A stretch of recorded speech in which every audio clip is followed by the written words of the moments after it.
श्री शिवाय नमस्तुभ्यम। हर हर महादेव। कैसे हैं आप सब?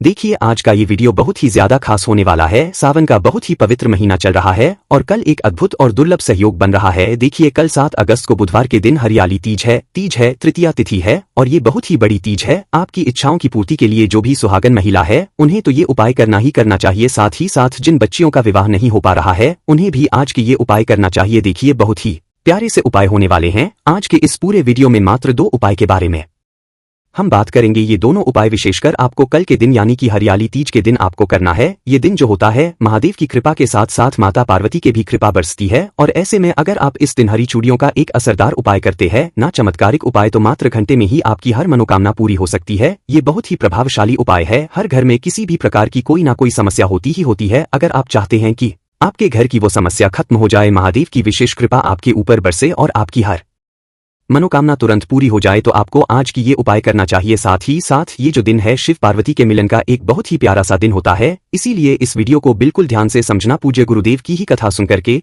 समझ करके समझाने का पूरा प्रयास करूंगा, लेकिन उससे पहले आप सभी से रिक्वेस्ट करता हूं, चैनल पर अगर पहली बार आए हैं तो चैनल को जरूर सब्सक्राइब करें। देखिए हरियाली तीज माना जाता है कि इस दिन हरे रंग की चूड़ियां हो गई, हरे रंग के कपड़े हो गए, अगर आप पहनते हैं तो आपके परिवार में खुशहाली आती है। देखिए हमारे शास्त्रों में महादेव को योगी भी कहा जाता है। तो योगी कौन होते हैं? जो प्रकृति की सुंदरता की में हरियाली के मध्य में लगातार बैठ करके तपस्या करते हैं। तो ऐसी मान्यता है कि आज के दिन हरे रंग का जो भी उपाय कोई भी व्यक्ति करता है तो महादेव बहुत ही प्रसन्न होते हैं। महादेव को हरा रंग बहुत ही प्रिय होता है, इसीलिए सुहागन महिलाएं जो है हरे रंग की चूड़ियां हो गई, हरे रंग के कपड़े हो गए, आज के दिन आपको पहनना चाहिए। हरा रंग जो होता है वो सुहागन के सौभाग्य का प्रतीक माना जाता है, तो इसीलिए हरे रंग को धारण करना, भगवान शिव की पूजा करने से परिवार का कल्याण होता है। देखो आज के इस पूरे वीडियो में 2 उपाय के बारे में हम बात करेंगे। तो सबसे पहला जो उपाय होगा, अगर आप व्रत करते हैं या व्रत नहीं भी करते हैं तो भी आप ये उपाय कर सकते हैं। देखो पहली बात ये है कि जिन घर में लड़ाई झगड़े बहुत ज्यादा होते हैं, पति पत्नी की बनती नहीं है, उन्हें ये उपाय करना है। साथ ही साथ जिन बच्चियों की शादी नहीं हो पा रही है या शादियों में कोई ना कोई विघ्न आ रहे हैं या उन्हें बहुत अच्छा सर्वगुण संपन्न जो पति है वो नहीं प्राप्त हो पा रहे, ठीक है, उन लोगों को भी ये उपाय करना चाहिए। देखो हरियाली तीज का सुहागन महिलाओं के लिए बहुत ही महत्व होता है। पति की लंबी आयु के लिए भी आप ये उपाय कर सकते हैं। पति के जीवन में कोई भी समस्या आ रही है उन्हें दूर करने के लिए भी आप ये उपाय कर सकते हैं। तो देखो आपको क्या करना है समझना। इस दिन आपको हरी चूड़ियां लेनी है, 2 जोड़ हरी चूड़ियां लेना और उससे आपको ये उपाय करना है। पहला उपाय समझ लीजिए। देखो करना क्या है, हरी चूड़ियां आपको पेड़ पर बांधना है और आपके जीवन से दुर्भाग्य जो है वो दूर हो जाएगा और आपके जीवन में सौभाग्य की प्राप्ति आपको होगी। देखो यदि आपके जीवन में कोई भी तकलीफ आ रही है, गरीबी हो, कष्ट हो, संकट हो, परेशानियां हो, तकलीफ हो, जीवन में समस्या चली आ रही है, बहुत ज्यादा समस्या है और समस्या समाप्त होने का नाम नहीं ले रही है, पति को बहुत ज्यादा जीवन में समस्या हो रही है, तो पति की समस्याओं को दूर करने के लिए महादेव की कृपा से वो सारी समस्याएं दूर हो जाएगी। बस आपको हरी चूड़ियां बांधनी है।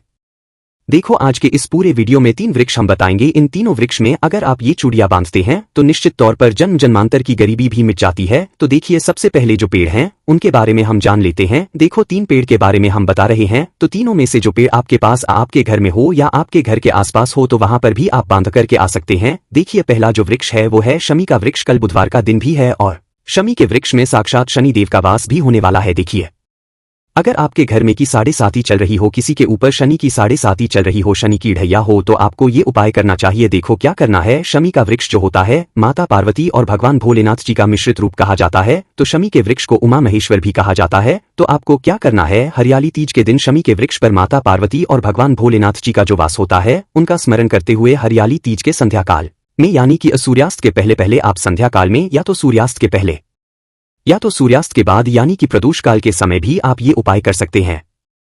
आपको क्या करना है, आपको हरी चूड़ियां जो है वो बांध देना है। वृक्ष में बांधना, सूर्यास्त के पहले पहले बांधना। अगर बांध नहीं पाते हो, लेट हो जाते हो, तो आप जड़ में भी आप ये हरी चूड़ियां जो है आप अर्पित करके आ जाना। जब आप अर्पित करोगे तो आपके जीवन की जो भी समस्या है, जो भी परेशानियां है, जो भी तकलीफ है वो दूर हो, ऐसी आपको कामना करना है और 2 हरी चूड़ियां मात्र आपको चढ़ा देना है। आज के दिन आप कच्चा दूध भी शमी के वृक्ष की जड़ में अगर अर्पित करते हैं तो आपके जीवन में शनि से जुड़ी कोई भी परेशानियां है वो निश्चित तौर पर आज दूर हो जाती है। तो आज के दिन ये उपाय कर सकते हैं। पहला वृक्ष तो योग है। देखिए दूसरा जो पेड़ है वो है धतूरे का वृक्ष। ठीक है, धतूरे का वृक्ष जो है वो भगवान शिव का ही रूप माना जाता है। देखो ये जो वृक्ष है स्वयं काल भैरव के अंश से उत्पन्न हुआ है। तो देखो हरियाली तीज के दिन धतूरे के वृक्ष में आपको 2 जोड़ी हरी चूड़ियां जो है वो आपको करना है। जो भी महिलाएं अगर ये अर्पित करती हैं तो उनके जीवन में जो भी शत्रु है उनसे उनको छुटकारा मिल जाता है और शत्रु का सर्वनाश हो जाता है। यानी कि शत्रुओं के भय भी अगर आपको लगते हैं, आपके पति को लगते हैं, तो आपको ये उपाय करना चाहिए। बहुत ही प्यारा सा उपाय है, ठीक है। अब देखो तीसरा जो वृक्ष होने वाला है, बिल्वपत्र का जो वृक्ष होता है, वृक्ष में सदैव महादेव और पार्वती का वास माना जाता है। तो देखो हरियाली तीज के दिन आपको क्या करना है।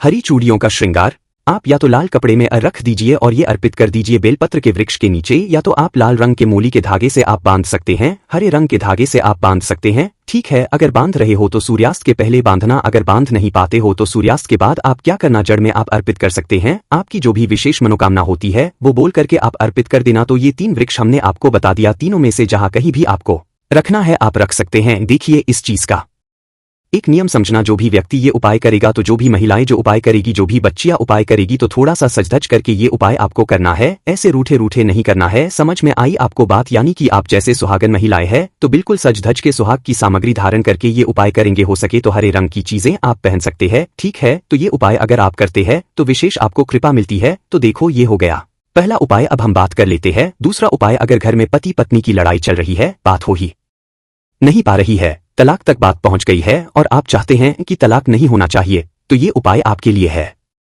देखो करना क्या है समझना। आपको लेना है मात्र 1 बूंद शहद, साथ में लेना है तांबे के पात्र के अंदर जल। ये दोनों सामग्री लेकर के आपको आज के दिन, हरियाली तीज के दिन, आपको भगवान शिव के मंदिर में जाना है। अगर पति पत्नी में लड़ाई चल रही है तो आप ये उपाय करेंगे। अगर पति पत्नी के जो संबंध है वो मधुर करना चाहते हैं तो आप ये उपाय करेंगे। आपकी जो तलाक तक पहुंच गई है और आप चाहते हैं कि ऐसा नहीं होना चाहिए, महादेव कैसे भी करके आपकी जो समस्या है वो दूर कर दें, तो आपको ये उपाय करना चाहिए। देखो करना क्या है। आपको आपके सीधे हाथ की चींटी उंगली के पास वाली जो उंगली है, जिससे अनामिका उंगली कहते हैं, अनामिका उंगली में आपको शहद लगा देना है, ठीक है। अब ये शहद वाली जो उंगली है, आपको महादेव के जो कटी भाग होता है ना, जहां पर पार्वती माता और भगवान शिव का शिवलिंग जो है वो जुड़ा हुआ रहता है, तो ये जो कटी भाग है जो महादेव पार्वती माता को जोड़ के रखता है, इस पूरे एरिया में पूरे गोल आकर में आपको शहद का लेपन कर देना है, ठीक है। एक उंगली से पूरा शहद लगा देना। देखो जब आप ये शहद लगाओगे तब आप ओम गौरी शंकराय नमः इस मंत्र का जाप करते हुए आपको अर्पित करना है और अंत में 1 लोटा जल आपको शिवलिंग पर अर्पित कर देना है। श्री शिवाय नमस्ते का जाप करते हुए ये उपाय कर लिया। उसके बाद आपकी जो भी विशेष इच्छा है, मनोकामना है, वो आपको बोलना है। निश्चित ही आपके जीवन की सारी समस्याएं जो है वो दूर। तो बहुत ही प्यारा सा उपाय था, ये उपाय भी आप कर सकते हैं। अब देखो तीसरा एक और उपाय आप कर सकते हैं। आज के दिन आप माता पार्वती को विशेष 16 श्रृंगार के जो सामान है वो अर्पित करें। 16 श्रृंगार नहीं कर सकते तो कम से कम 5 श्रृंगार आप अर्पित करें, जिसमें विशेषकर एक चुनरी होनी चाहिए और दूसरी जो चीज है वो है मेहंदी। मेहंदी विशेषकर होनी चाहिए, हरी चूड़ियां होनी चाहिए, ये 2-3 चीज तो विशेषकर होनी चाहिए।